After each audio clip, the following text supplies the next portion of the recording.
रमन और चोर चोर। एक दिन एक रात जब कमली और रमन सो रहे थे, तभी खटके की आवाज सुन कमली दूसरे कमरे में गई।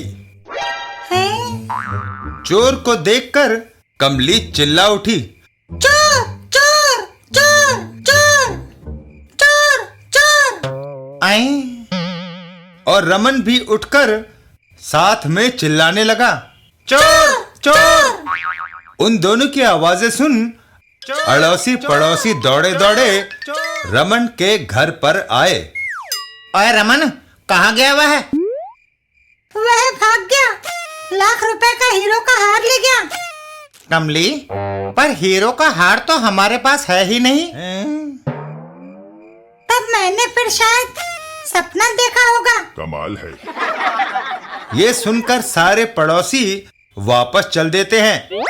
हद है, यूं ही हमारी नींद खराब की हैं?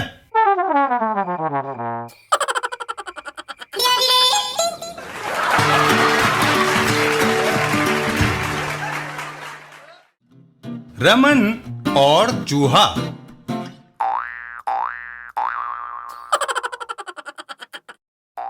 एक दिन रमन के घर पर रमन और कमली।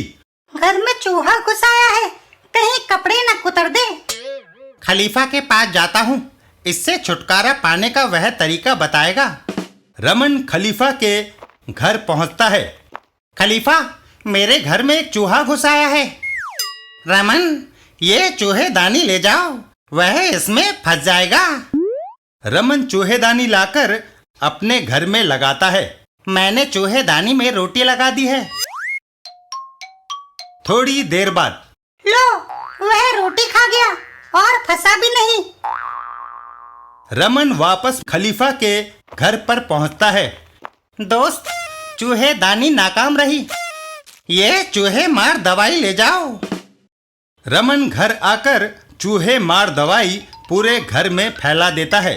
मैंने चूहे मार गोलियां घर में फैला दी हैं। कुछ देर बाद देखो, वह तुम्हारी गोलियां चट कर गया और उसकी पूंछ भी टेढ़ी नहीं हुई। रमन और खलीफा। वह नुस्खा भी नाकाम रहा। यह जहरीली गैस ले जाओ, वह जिस कोने में होगा मर जाएगा। रमन। रमन घर आकर सारे घर में गैस छिड़कता है।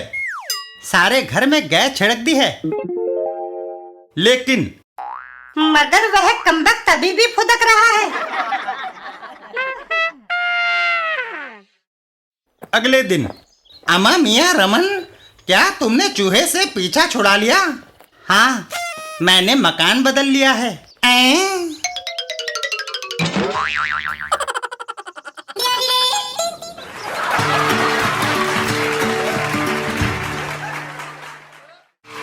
चाचा चौधरी और जाना फिल्म देखने। एक दिन चाचा चौधरी साबू से कहते हैं, साबू, बिनी फिल्म देखना चाहती है, मैं उसे मैटिनी शो दिखाने ले जा रहा हूँ। पीछे से घर का ख्याल रखना। दीपू यहाँ रहकर तुम्हारा मनोरंजन करता रहेगा। देखना, पीछे से कोई चोर उचक्का घर में ना घुस आए। चाचा जी, आप फिल्म देखने जा रहे हैं या तीर्थ यात्रा को? जो इतने उपदेश दे रहे हैं, आप निश्चिंत होकर जाइए। चाचा चौधरी बिनी को लेकर फिल्म देखने के लिए निकल पड़ते हैं।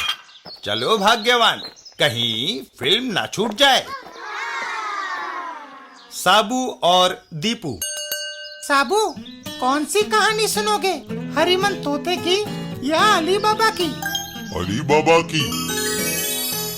वहीं से कुछ दूर दो डाकू, नारोब और सूहा। सूहा, चाचा चौधरी और उसकी पत्नी को जाते मैंने देखा है।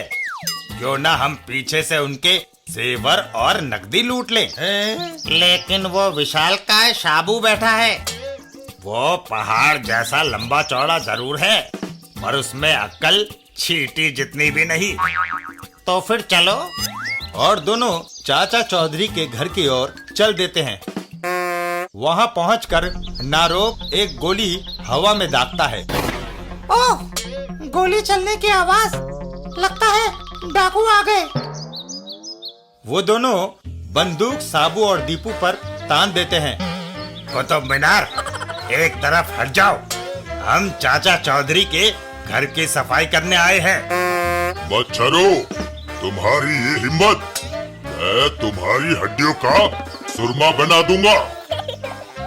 खबरदार, अगर तुम 1 इंच भी आगे बढ़े तो मैं इस लड़के को गोली मार दूंगा। और साबू ठिठक जाता है। नहीं, तुमने इस बच्चे को कोई नुकसान नहीं पहुंचाना। नारोब और सूहा दोनों डाकू हंसने लगते हैं। सूहा, मैं इस लड़के को काबू में रखता हूँ, तुम अंदर जाकर सारे जेवर और पैसे ले आओ। ठीक है। तभी पीछे से एक वार नारोब के सर पर होता है। दूसरा वार सूहा के ऊपर। दोनों जमीन पर गिर पड़ते हैं। चाचा जी, आप जल्दी कैसे लौट आए? सिनेमा थिएटर पर हाउसफुल था, हमें टिकट ही नहीं मिले। चाचा चौधरी साबू से मुखातिब होते हैं। साबू, इन बदमाशों को पुलिस स्टेशन ले जाओ।